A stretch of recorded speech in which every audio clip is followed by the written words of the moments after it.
Hello viewers, welcome to Electrology. In today's video, we'll dive deep into the fascinating world of electrical power distribution systems. From substations to service mains, let's explore how power reaches your home and workplace.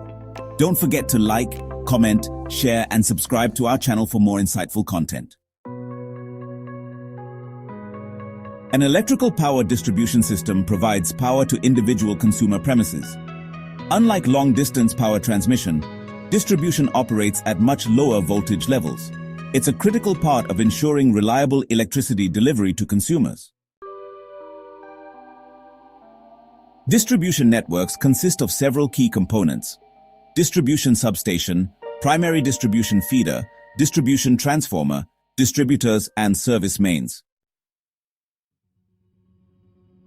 The transmitted electric power is stepped down in distribution substations for primary distribution purposes. This stepped-down power is then fed to the distribution transformer through primary distribution feeders. Overhead, primary distribution feeders are typically supported by iron poles, often rail poles. Conductors, usually stranded aluminum, are mounted on pole arms using pin insulators. In congested areas, underground cables may also be used. Distribution transformers, mainly three-phase pole-mounted types, connect their secondary sides to distributors. These distributors feed electric power to consumers through service mains. Distributors can also be categorized into distributors and sub-distributors. Sub-distributors tap from distributors to serve consumers in specific areas.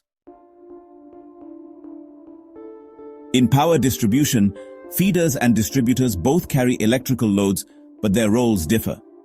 Feeders transport power without intermediate taps, while distributors have multiple tap points to serve consumers.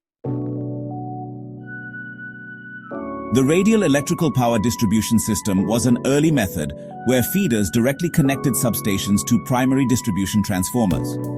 However, its major drawback is that a single feeder or transformer failure results in power outages for connected consumers. The ring main electrical power distribution system overcomes the limitations of the radial system. Here, a ring network of distributors is fed by multiple feeders. If one feeder fails, the ring distributor remains energized through other feeders. Section isolators at various points allow faulted sections to be isolated, ensuring uninterrupted power supply to the healthy zones of the ring. The number of feeders connected to a ring main system depends on maximum demand of the system, total length of the ring main distributors, and required voltage regulation. Sub-distributors and service mains are strategically connected to the ring to serve consumers efficiently. That's all for today's video on electrical power distribution systems. If you found this video helpful, please like, comment, and share it with others. Don't forget to subscribe to our channel and hit the notification bell to stay updated. If you want to support us further, click the thanks or join button below. See you in the next video on Electrology.